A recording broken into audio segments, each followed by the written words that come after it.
안녕하십니까, 조이쌤의 공부톡톡입니다. 조이쌤의 공부톡톡. 네, 요즘 킬러 문항이 아주 난리예요. 네, 킬러 문항 때문에 뭐 킬러 문항을 빼야 되나 말아야 되나 막 이렇게 뉴스 계속 나오고 있고, 킬러 문항 빼고 변별이 되네 마네 뭐 이런 뉴스도 많은데, 그래서 요즘 수능 시험지를 오래 봐온 사람으로서의 컨텐츠입니다. 오늘의 조이쌤의 공부톡톡. 킬러 문항이 뭐야? 킬러 문항이 사라지면 사교육이 위축될까? 지금 시작합니다. 조이쌤의 공부톡톡. 자, 우선 이제 킬러 문항이 뭐냐. 지금 시중에서는, 이게 시장에서는 정답률이 낮은 문제라고 생각하고 있어요. 그래서 교육부에서는 좀 다른 정의를 하고 있죠. 교과서 밖에서 나온 문제. 일반 정규 교육과정에서는 배운 학생이 접근하기 어려운 문제, 이렇게 정의하고 있더라고요. 사실 이게 정의하기 어려워요. 어려운데 시작을 보면 2019년에 국어 영역 31번 이후로 나온 표현이라고 볼 수 있고요. 이 문제의 내용이 이제 과학인 게 중요하다. 이거보다는 정답률이 19.2%였단 말이에요, 이 문제가. 그러니까 정답이 1, 2, 3, 4, 5 중에 찍는 거니까 한 문제 그냥 아무거나 찍어도 최소 20%잖아요. 그러니까 학생들이 뭐야, 찍는 게 더 나은 문제가 있네, 이런 생각을 하면서 킬러 문항이라는 단어가 이제 유행이 되기 시작했습니다. 그 다음에 모의고사에서도 정답률이 16%, 18% 되는 국어 영역 문제들이 있었거든요. 그래서 국어 영역에서는 항상 킬러 문항이 있어 라고 학생들이 인지하기 시작했고요. 수학에서도 객관식 마지막 문제 이제 21번이죠, 그때 당시에. 그리고 마지막 주관식 마지막 두 문제 29번, 30번 요 문제 세 개는 항상 정답률이 낮고 엄청 어려워요. 그래서 정답률이 주관식의 경우는 최소 정답률이라는 게 없잖아요. 찍는 게 아니니까. 주관식의 경우는 10%도 안 되는 문제들이 되게 많았습니다. 그래서 학생들은 이런 문제를 킬러 문항이라고 부르고요. 국어 수학만 왜 자꾸 다루고, 보면은 약간 언론에서도 그렇고 청와대나 교육부에서도 다른 과목들 잘 안 건드리죠, 그죠?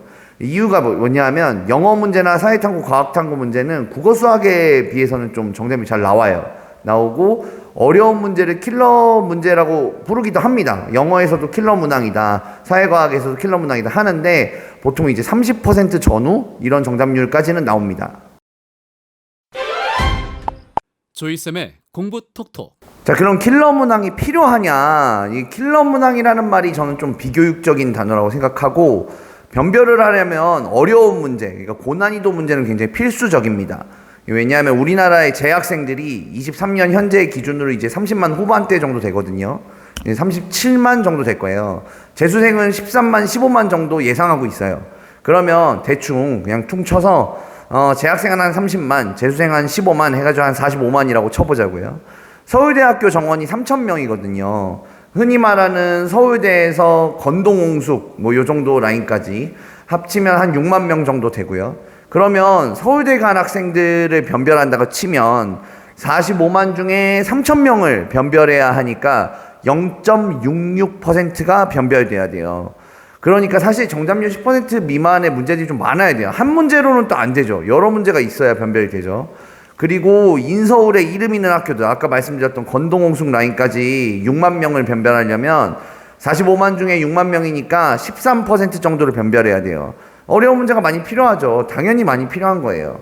그래서 게다가 이제 어려운 문제가 학생들에 따라 좀 달라요. 다른데 국어의 경우는 그림이 많은 문제, 뭐 도표 그래프가 막 나오는 문제, 소재가 철학인 문제, 소재가 과학인 문제, 뭐 이런 문제들이고, 수학의 경우 아까 말씀드렸던 21번, 29번, 30번이고, 영어의 경우는 뭐 학생들에 따라 다 다르겠지만 빈칸 문제, 순서 문제, 위치 문제, 또 문법 문제, 단어 문제 이런 것들이고, 사회과학의 경우는 이제 맨 마지막 페이지 4페이지에 있는 어려운 문제들이라고 딱 정해져 있어요. 이런 것들이 어렵다 이렇게 딱 정해져 있는데, 최상위권을 노리지 않는 학생들의 입장에서 생각해보면 저런 문제 그냥 전략적으로 피하고 본인이 열심히 공부해서 풀 수 있는 문제들에 집중해서 연습하고 할 수가 있죠.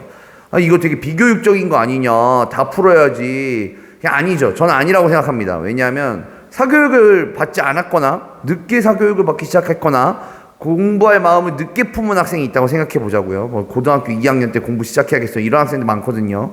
그러면 이 친구들이 처음부터 어려운 문제, 쉬운 문제 모두 풀면서 다 따라가면 계속 좌절할 거 아니에요. 이거 봐, 난 안 돼. 이러니까 본인이 풀 수 있는 문제들부터 접근해 가고, 그런 문제부터 연습하고, 그런 문제에서 자신감을 획득하고, 됐어, 나 이제 60점 했어, 이제 70점 도전하자, 이런 문제도 풀어봐야겠다, 이렇게 차근차근 접근할 수 있게 해주는 것이 더 교육적인 거 아닌가요? 그래서 난이도 있는 문제는 변별을 위해서는 당연히 굉장히 필요합니다. 그리고 정해진 위치에 정해진 난이도의 문제가 딱 들어가 있는 것, 사실 학생들에게는 발전을 종용할 수 있는 것이죠.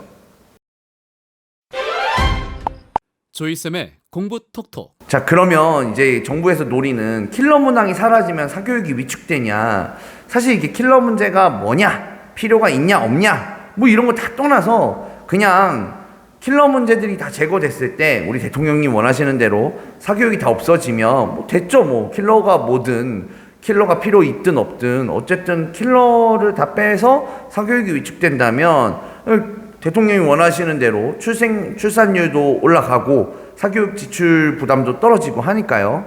근데 만약에 교육부 정의대로 킬러 문제를 교과서 밖에서 출제한 문제라고 고려해 봤을 때 교육부가 발표한 정답률 35% 정도 교과서 밖에서 출제한 문제들이 빠져나가는 거예요. 이건 사실 기정사실화 된 겁니다. 그러면 그 자리에 비슷한 정답률의 어려운 문제들, 35%는 어려운 문제죠. 그런 문제들이 들어오게 되는데, 그러면 EBS 연계문항도 상당히 포함되어 있었단 말이에요. 근데 EBS 연계문항도 다 뽑아내면 학생들은 교과서 안에서 어떻게 뭐가 어떤 문제가 나오는 거지? 가늠할 수가 없어요. 결국은 학원을 찾게 됩니다. 학원에서는 이런 거 문제를 만드는 전문가들이 있잖아요. 그래서 벌써 새 유형 대비 학원들이 막 플랜카드 걸고 있어요. 현수막 걸고 새 유형 대비반, 뭐 심지어 어떤 학원에서는 윤석열 유형 뭐 이런 거 걸었다고 하더라고요. 만약에 시장의 정의대로 킬러 문제는 저정답률 문제다라고 정의하면 킬러가 없어지면 그만큼 준킬러는 많아질 수밖에 없잖아요. 변별은 하라고 했잖아요. 정부에서 공정한 변별을 계속 강조하고 계시니까, 물수능 아니다 라고 계속 하시니까, 그러면 학생들은 시험지 전체를 놓고 얘가 준킬러인지 얘가 킬러인지, 킬러는 없으니까 얘가 준킬러인지 쉬운 문제인지 다 전체 문제를 고민해 봐야 돼요. 평소 같았으면 쿨하게 버리거나 나중에 풀 문제도 풀 수 있는 건가 풀 수 없는 건가 고민하게 되고요. 평소에 쿨하게 또 풀던 문제도 이거 준킬러는 아니겠지? 라고 고민을 하면서 풀 수밖에 없어요. 그래서 이러는 사이 9월 모의고사 문제 출제되면 이제 그 모의고사 문제를 가지고 이런 것이 신유형이다 라고 하면서 학원에서 영업을 하게 되죠. 벌써 준킬러 전문 학원들은 현수막 걸고 학원가에서 영업 한참 하고 있습니다. 조이쌤의 공부 톡톡. 이제 많은 분들이 분노하시고 실망하시고 하실 수도 있지만 자꾸 사교육자들을 교육자의 일부 뭐 이렇게 보시는 게 저는 좀 이상하다고 생각하거든요. 사실 저 같은 사교육자들은 그냥 김밥 천국 같은 거예요. 정부에서 라면이 너무 국민에 안 좋으니까, 국민 건강에 안 좋으니 라면을 팔지 마십시오 라고 하면 라면 빼고 메뉴판에 짬뽕 넣고 칼국수 넣고, 왜? 어쨌든 매운 국물 먹으러 오는 사람이 있으니까. 그리고 정부에서 요즘 학생들이 단백질을 너무 섭취 안 하니 외식 메뉴에 단백질 필수로 다 넣으세요 라고 하면 김밥을 소고기 김밥으로 바꾸고 라볶이에 계란도 넣어주고 그런 거예요. 저희는 그냥 시장에 맞춰서 움직이는 거고 정부에 대항하지 않습니다. 그래서 수능을 수정해주면 수정한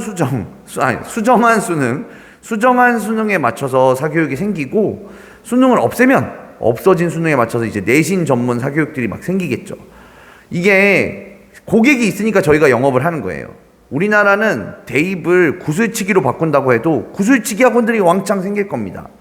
사교육을 잡는 방식이 세세한 입시 수정이 된다고 될 게 아니라 대학의 서열화에 대한 거시적인 구조적 개혁, 아니면 대학 서열화를 보는 일반 대중들의 사회 인식 개선, 이런 것들이 필요하다고 생각합니다.